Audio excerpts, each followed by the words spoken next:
Kedatangan COVID-19 sangat berdampak kepada semua bidang. Tak terelakkan, dunia pendidikan juga terkena imbasnya.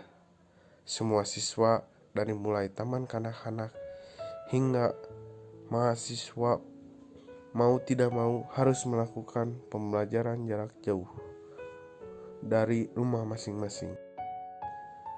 Ada pepatah menyebutkan tiada gading yang tak retak. Semua proses pastilah memiliki kendala. Tak ada yang berjalan mulus seperti harapan kebanyakan dari kita. Namun setelah bulan demi bulan kita lalui, dan masalah demi masalah kita lalui, sebenarnya apa yang salah dengan sistem pembelajaran jarak jauh ini? Mengapa semakin banyak yang tak suka dan hampir menyerah? Teknologi atau pedagoginya, sampai-sampai masyarakat menginginkan pembelajaran jarak jauh dihapuskan di masa pandemi ini. Apakah itu sebuah solusi? Pembelajaran jarak jauh tak jauh dari kata teknologi. Memang salah satu syarat mendapatkan akses pembelajaran jarak jauh ini adalah dengan fasilitas teknologi yang memadai. Gadget, sinyal, wifi, dan laptop adalah makanan siswa sehari-hari di masa pandemi ini. Namun, seperti yang sudah kita ketahui bersama bahwa tak semua orang tua dan siswa mampu untuk memenuhi fasilitas belajar mengajar ini. Tak semua siswa memiliki gawai dan tak semua orang tua mampu memfasilitasinya. Dalam hal ini, siapa yang salah? Jawabnya tidak ada, karena ini semua terjadi secara tiba-tiba. Tidak ada yang menduga-duga dan tidak ada yang menginginkannya.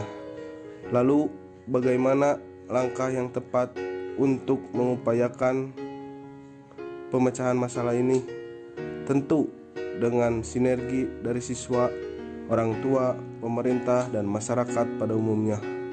Alih-alih menuntut pengurangan teknologi belajar lebih baik, energinya dipakai untuk menuntut provider menurunkan harga-harga teknologi itu secara real.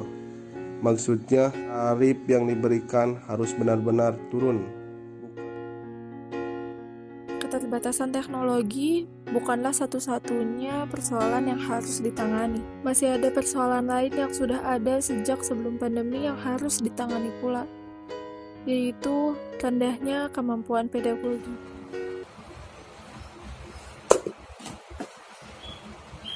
Hah? Tugas lagi? Ya ampun, banyak banget lagi tugasnya. Dijelasin juga enggak sama gurunya. Udah dikasih tugas aja. Mending kalau bisa nanya. Giliran mau nanya, malah susah dihubungin. Yaudah dikerjain aja. Asal-asalan juga gak apa-apa. Biasanya juga gak pernah dicek kok. Tiba-tiba nilainya udah bagus aja.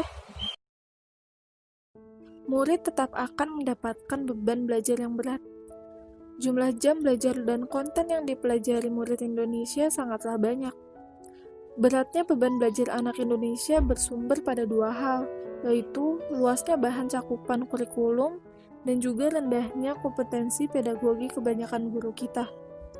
Tugas belajar yang berlebih yang seringkali diberikan hanya sebagai wujud formalitas, dan juga rendahnya pemahaman terhadap kebutuhan dan kemampuan murid.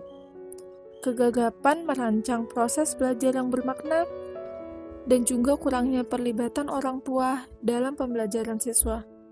Pembelajaran jarak jauh saat ini, murid mendapatkan beban tugas yang seragam meski kebutuhan dan kondisi mereka berbeda. Tidak jarang guru memberikan tugas yang sangat banyak.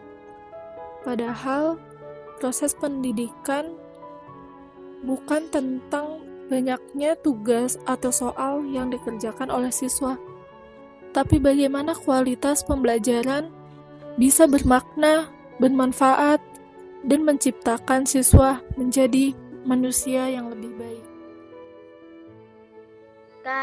Kak.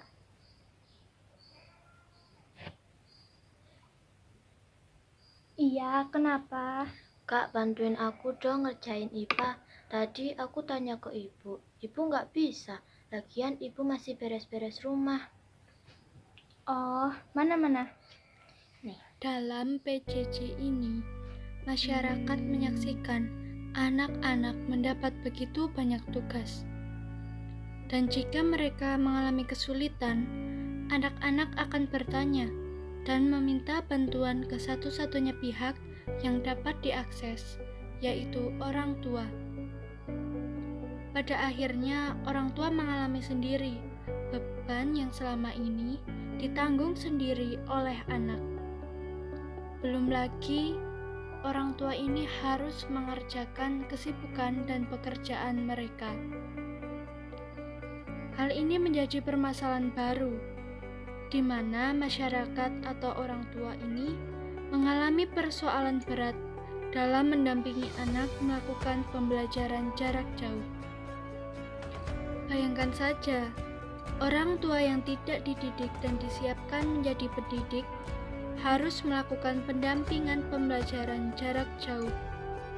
Ada pendidikan dan persiapan saja masih menjadi persoalan. Bagaimana jika tidak?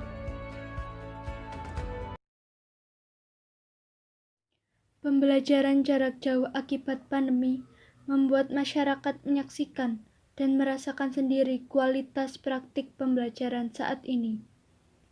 Teknologi adalah masalah bersama, tetapi saat ini bukan yang utama. Masalah utamanya yaitu bagaimana kita bersama-sama membangun dan memperbaiki kualitas praktik pembelajaran di masa pandemi ini maupun di kemudian hari.